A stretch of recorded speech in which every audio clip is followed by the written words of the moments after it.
Assalamualaikum warahmatullahi wabarakatuh. Salam Merdeka Belajar. Perkenalkan, saya Reni Herlina SPD dari SMPN 1 Nagreg Kabupaten Bandung. Pada kesempatan ini saya ingin berbagi video aksi nyata selama mengikuti pelatihan mandiri di platform Merdeka Mengajar dengan topik menyebarkan pemahaman Merdeka Belajar. Selamat menyimak. Setelah mempelajari topik Merdeka Belajar, diharapkan kita dapat: pertama, memahami gagasan dan prinsip pendidikan berdasarkan pemikiran Ki Hajar Dewantara. Kedua, memahami untuk memfasilitasi murid agar tumbuh sesuai dengan kodratnya. Ketiga, menerapkan pembelajaran yang memerdekakan murid. Dalam topik Merdeka Belajar terdapat 5 modul Merdeka Belajar, yaitu: pertama, mengenali dan memahami diri sebagai pendidik. Kedua, mendidik dan mengajar. Ketiga, mendampingi murid dengan utuh dan menyeluruh. Keempat, mendidik dan melatih kecerdasan budi pekerti. Dan yang kelima, pendidikan yang mengantarkan keselamatan dan kebahagiaan. Mari kita mulai dengan modul pertama, mengenali dan memahami diri sebagai pendidik. Di sini terdapat 3 materi. Yang pertama, mengenali diri dan perannya sebagai pendidik. Kedua, apa peran saya sebagai guru? Dan yang ketiga, ingin menjadi guru seperti apa saya? Untuk mengenali karakter murid dan kebutuhannya, kita harus terlebih dahulu mengenali diri dan peran kita sebagai pendidik. Dan langkah awal sebagai pendidik yaitu dengan memaknai dan menghayati pribadi atau diri sendiri sebagai manusia yang merdeka untuk terus belajar dan belajar. Menurut Ki Hajar Dewantara, manusia merdeka adalah manusia yang hidupnya bersandar pada kekuatan sendiri baik lahir maupun batin, tidak tergantung pada orang lain. Tujuan pendidikan yaitu menuntun segala kodrat yang ada pada anak-anak agar mereka dapat mencapai keselamatan dan kebahagiaan yang setinggi-tingginya, baik sebagai manusia maupun sebagai anggota masyarakat. Dalam mengenal dan memahami diri sebagai pendidik, diantaranya, pendidik harus mampu mengenali kekuatan dan kelemahan diri sendiri. Pendidik harus mampu mengenal karakter dan kebutuhan peserta didik. Selain itu, pendidik dituntut untuk terus beradaptasi dan meningkatkan kemampuan diri agar dapat merancang pembelajaran yang sesuai dengan kebutuhan peserta didik. Dan agar peserta didik tumbuh menjadi pribadi yang mandiri dan merdeka, pendidik juga perlu menuntun muridnya untuk mengenali diri sendiri agar bisa menentukan tujuan dan kebutuhan belajarnya yang relevan dan kontekstual terhadap lingkungannya. Apa peran saya sebagai guru? Pertama, terus belajar agar bisa menghantarkan murid-murid untuk berdaya dan menjadi manusia merdeka menuju mimpi dan cita-citanya. Kedua, menentukan tujuan yang dipelajari. Ketiga, memantau proses pembelajaran. Dan yang keempat, membimbing murid untuk refleksi pengalaman belajar. Menurut Ki Hajar Dewantara, anak-anak hidup dan tumbuh sesuai kodratnya sendiri. Pendidik hanya dapat merawat dan menuntun tumbuhnya kodrat itu. Dari mulai merancang, memfasilitasi, hingga menilai proses pembelajaran, kita sebagai guru hendaknya hadir secara utuh. Karena setiap hal kecil yang kita sampaikan di kelas akan berkontribusi pada kecakapan hidup peserta didik saat dewasa. Semua yang kita rancang untuk disimak murid harus bertujuan. Ingin menjadi guru seperti apa saya? Pertama, kolaboratif, inovatif, dan adaptif terhadap perubahan. Kedua, memajukan tumbuhnya budi pekerti. Ketiga, menyemangati, memberi energi positif dan menyenangkan. Keempat, menciptakan suasana belajar yang selamat dan bahagia. Kelima, menjadi teladan yang baik untuk meningkatkan budi pekerti. Dan yang keenam, bertutur kata yang lembut. Selanjutnya, mari kita pelajari modul kedua, mendidik dan mengajar. Pada modul ini terdapat 3 pembahasan yaitu: yang pertama, mendidik secara menyeluruh. Kedua, pendidikan selama 1 abad. Dan yang ketiga, menjadi manusia secara utuh. Yang pertama, mendidik secara menyeluruh. Pengajaran merupakan bagian dari pendidikan. Pengajaran merupakan cara menyampaikan ilmu atau manfaat bagi hidup peserta didik secara lahir dan batin. Mendidik adalah menuntun segala kodrat pada anak agar dapat mencapai keselamatan dan kebahagiaan yang setinggi-tingginya, baik sebagai manusia maupun sebagai anggota masyarakat. Pendidikan tidak sekedar memberikan ilmu pengetahuan, namun mendidik keterampilan berpikir dan mengembangkan kecerdasan batin peserta didik. Pengajaran adalah bagian dari pendidikan, dan mengajar adalah bagian dari mendidik.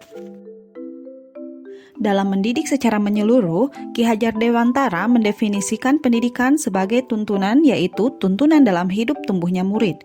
Mendidik adalah menuntun segala kodrat yang ada pada murid agar mereka dapat mencapai keselamatan dan kebahagiaan yang setinggi-tingginya baik sebagai manusia maupun sebagai anggota masyarakat. Berdasarkan hal tersebut, maka tugas pendidik adalah: pertama, memajukan perkembangan budi pekerti, pikiran, dan jasmani murid. Kedua, mendidik keterampilan berpikir, mengembangkan kecerdasan batin. Ketiga, membangun intelektual murid. Dan yang keempat, mengembangkan kecakapan sosial emosional. Kedua, pendidikan selama 1 abad. Sistem yang pernah diterapkan di negara kita adalah sistem pengajaran zaman kolonial. Pada sistem ini, menempatkan pengajaran hanyalah sebagai tempat pendidikan pikiran atau rasio yang menyebarkan ilmu pengetahuan dan kecerdasan saja, tanpa adanya pendidikan emosional atau tanpa adanya olah rasa. Selain pendidikan kecerdasan atau keterampilan berpikir, pendidikan kultural yaitu pendidikan yang berdasarkan garis bangsa dan budaya. Hal yang dibutuhkan oleh murid merayakan setiap pencapaian pembelajarannya dan sesuai dengan kompetensinya. Sistem pengajaran zaman kolonial Belanda tanpa sadar masuk ke dalam warisan cara guru-guru kita mendidik murid. Misalnya, yang pertama, sistem perintah dan sanksi. Kedua, meminta murid berdiri di depan kelas saat lalai mengerjakan tugas. Ketiga, murid duduk rapi menghadap ke depan dengan kelas yang hening. Keempat, melakukan perankingan berdasarkan nilai pengetahuan. Kelima, menyeragamkan pembuatan tugas. Dan yang keenam, memukul murid karena tidak mengerjakan tugas. Sebagai perlawanan terhadap sistem yang diskriminatif ini, Ki Hajar Dewantara menggagas sistem Among yang dikenal dengan slogan Ingarso Sung Tulodo, Ing Madyo Mangun Karso, Tutpuri Handayani. Ingarso Sung Tulodo artinya seorang guru haruslah menjadi seorang teladan. Ia harus memberikan contoh yang baik bagi murid-muridnya. Ing Madyo Mangun Karso artinya seorang guru haruslah membangkitkan dan menguatkan semangat murid-muridnya, bukan orang yang melemahkan semangat. Tutpuri Handayani artinya seorang guru haruslah memberikan dorongan atau menjadikan murid-muridnya orang-orang yang mandiri, orang yang merdeka, yang bertumbuh kembang secara maksimal. Inilah esensi dari merdeka belajar. Ketiga, menjadi manusia secara utuh. Memandang murid sebagai manusia secara utuh menjadi dasar seorang pendidik dalam mendampingi murid-murid, menentukan tujuan belajar, merencanakan pembelajaran sesuai dengan kebutuhan murid, baik lahir maupun batin, yang akan membantu murid-murid kita mengembangkan kekuatan lahir dan batin. Selain itu, pendidikan yang holistik atau utuh dapat menuntun siswa menjadi manusia yang merdeka. Menurut Ki Hajar Dewantara, pendidikan sebagai tuntunan, yaitu tuntunan dalam hidup tumbuhnya murid.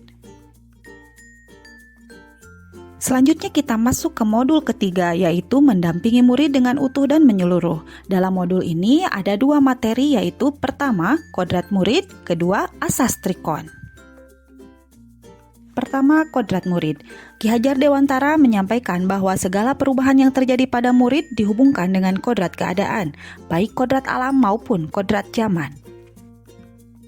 Dalam kodrat murid terdapat kodrat keadaan, yang mana merupakan aspek dasar dalam pendidikan. Selain itu terdapat kodrat zaman, yang merupakan tuntunan atau tantangan perubahan zaman, bagian dari dasar pendidikan murid yang berkaitan dengan isi dan irama.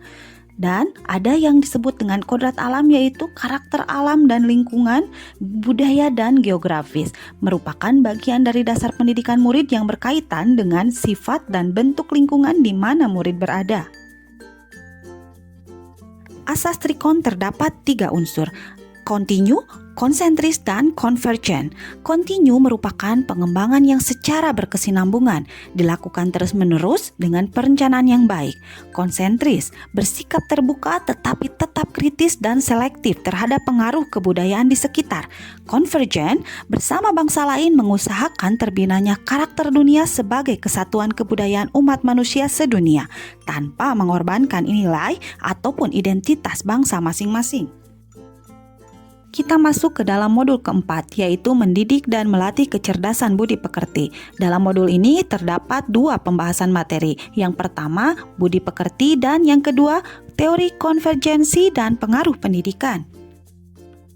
Pertama, menumbuhkan budi pekerti. Budi pekerti atau yang disebut watak diartikan sebagai jiwa manusia yang merupakan hasil dari bersatunya gerak pikiran, perasaan, dan kehendak atau kemauan sehingga menimbulkan suatu tenaga. Perpaduan antara cipta atau kognitif dan rasa atau afektif sehingga menghasilkan karsa atau psikomotorik. Budi pekerti merupakan perpaduan cipta, rasa, dan karsa. Budi pekerti murid dibentuk dari keluarga, sekolah, dan masyarakat. Sebagai pendidik, guru turut berperan membantu murid untuk menemukan dan menggali kecerdasan budi pekerti yang ada di dalam diri murid. Kedua, teori konvergensi dan pengaruh pendidikan. Transformasi pendidikan yang mengarahkan murid untuk dapat berinteraksi dengan budaya lain tanpa harus menghilangkan budaya pribadi. Menurut Ki Hajar Dewantara, kodrat manusia bagai suatu kertas yang sudah terisi tulisan buram yang belum jelas maksudnya. Maka tugas pendidik membantu menebalkan dan memperjelas arti dan maksud tulisan tersebut dengan tuntunan terbaik. Pendidikan budi pekerti mempunyai pengertian menyokong perkembangan hidup anak-anak, lahir dan batin, dari sifat kodratnya menuju ke arah peradaban dalam sifatnya yang umum. Pendidikan budi pekerti mempunyai maksud dan tujuan untuk memelihara ketertiban guna mencapai rasa aman lahir dan batin, baik untuk dirinya sendiri maupun masyarakat luas. Dengan memiliki kecerdasan budi pekerti, murid bisa menjadi manusia yang merdeka dan berakal budi yang akan menentukan keberadaan jati dirinya.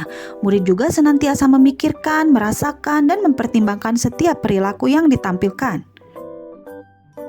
Modul 5, pendidikan yang mengantarkan keselamatan dan kebahagiaan. Dalam modul ini terdapat 2 pembahasan, yaitu yang pertama, mengantarkan murid selamat dan bahagia.